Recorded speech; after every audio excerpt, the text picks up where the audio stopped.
Rossiyadan chiqib ketish nazoratga olina boshladi. Ijtimoiy tarmoqlarda Rossiya prezidenti Vladimir Putinning qisman safarbarlik to'g'risidagi farmonidan so'ng erkaklarning mamlakatdan ommaviy qochib ketayotgani aks etgan video tasvirlar tarqala boshladi. Shu sababli Moskva aeroportlarida sayohat qilishni istagan erkak yo'lovchilarni tekshirish boshlangan. Moscow Times nashri Gruziyaga uchayotgan yo'lovchilardan birining so'zlaridan iqtibos keltirib, pasport nazoratidagi chegarachilar yoshlarni so'roqqa tutayotgani, harbiy biletlarini tekshirayotganini yozmoqda. Ular fuqarolarning qayerga va nima uchun uchayotgani, hatto chiptalar qachon sotib olingani bilan ham qiziqishgan.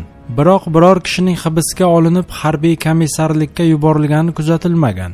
Nashr shuningdek shunday vaziyatga tushganlarning birida harbiy bileti bo'lmagani uchun uni qo'yib yuborishni istamaganliklarini, ammo u oxir-oqibat qiyinchilik bilan bo'lsa-da uchib ketishga muvaffaq bo'lganini aytmoqda. Chorshanba kuni ruslar keyingi bir necha kun uchun Dubay, Yerevan, Ostona va Istanbulga barcha mavjud aviachiptalarni sotib olishgan. Talab 10-15 barobargacha. Reyslarga chipta narxlari esa 10 barobarga qimmatlashdi. Qozog'iston va Gruziya bilan chegaralarda ko'p kilometrlik avtomashinalar navbatlari hosil bo'ldi. Finlandiya bilan chegaradagi transport harakati 1,5 barobardan ko'proqqa oshgan. Rossiya prezidenti ma'muriyatidagi manbalar urushga safarbarlik sabab mamlakatdan chet elga sayohat cheklovlari joriy etilishini istisno etmayapti.